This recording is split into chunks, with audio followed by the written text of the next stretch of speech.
সাঈদী সাহেব যা দেখে যেতে পারেননি, কিন্তু তাই দেখলেন খালেদা জিয়া।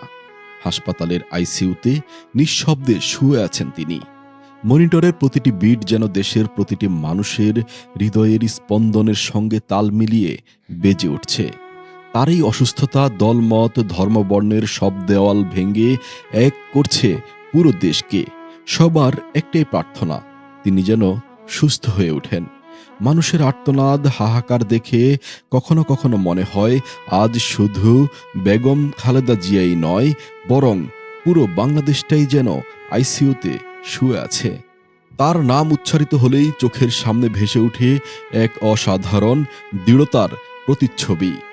এক সাধারণ গৃহবধূ, যার আঁচলে বাঁধা ছিল সংসারের ছাবি, সেই তিনিই পরে দেশের ছাবি আঁচলে বেঁধে মাথা উঁচু করে দাঁড়ালেন একজন রাষ্ট্রনায়ক হিসেবে।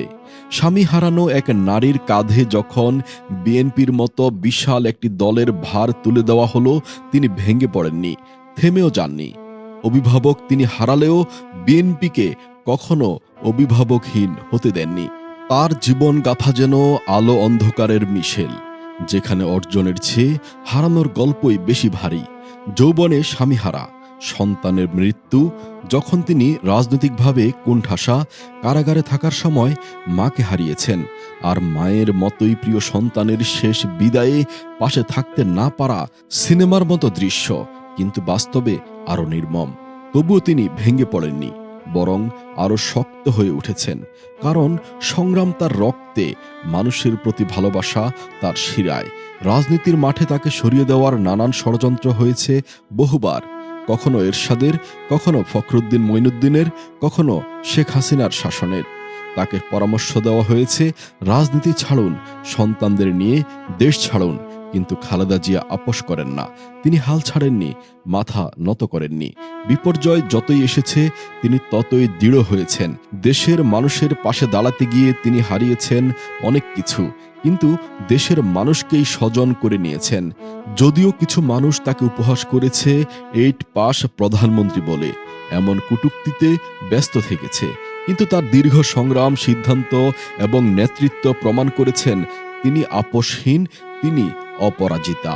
লোকে বলে ক্ষমতার বাইরে থেকেও তিনি ভাষা, ভঙ্গি ও শালীনতায় কখনো নিচে নামেননি। তার বক্তৃতায় কটূক্তি ছিল না, অভিজ্ঞতার দৃঢ়তা ছিল, ত্যাগের ঝলক ছিল, প্রতিজ্ঞার আগুন ছিল। একজন স্বামীহারা গৃহবধূ থেকে রাষ্ট্রনায়কের রূপান্তরের এই যাত্রা অনুপ্রেরণার চেয়ে কম কিছু নয়। তবুও বিস্ময়ের বিষয়, এই দেশেরও কিছু মানুষ বিদেশি নেতার চা বেচার গল্পে মোটিভেশন খোঁজে। যখন বেগম জিয়ার গল্প ভরা মাথা না নোয়ানোর সাহসে, চরম দুঃসময়ে অবিচল থাকার শক্তিতে, দেশের টানে দেশের মানুষকে আপন করে নেওয়ার এক মহৎ ইতিহাসে আজ মৃত্যু শয্যায় তিনি, সন্তানকে কাছে পাচ্ছেন না। দেশের প্রতি মায়া, মানুষের প্রতি অনুভূতি তাকে বাঁচিয়ে রেখেছে। গত 17 বছর তার উপর অমানবিক আচরণের যেন শেষ ছিল না। কারাবন্দী জীবন, রাজনৈতিক প্রতিহিংসার মামলা, গুরুতর অসুস্থ অবস্থায় চিকিৎসায় বাধাগ্রস্ত করা, তার দলের উপর নির্যাতন, গুম, খুন, রাতের ভোটে গণতন্ত্রকে লুট করে নেওয়া।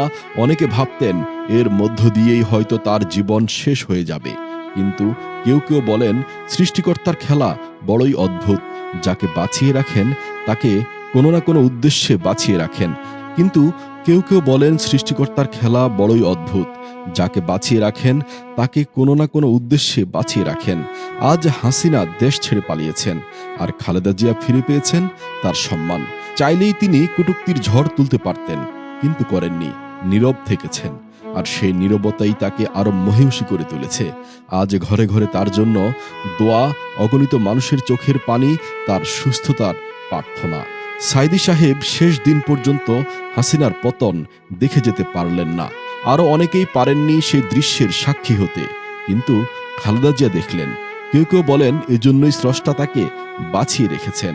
ফ্যাসিস্টের পতনের দৃশ্য দেখানোর জন্যই তিনি চোখের পাতা এক করেননি, তিনি খালেদা জিয়া। সবাই অধিক আগ্রহে পথ চেয়ে আছে সুস্থ হয়ে কখন ফিরবেন তিনি, নাকি আর ফিরবেন না।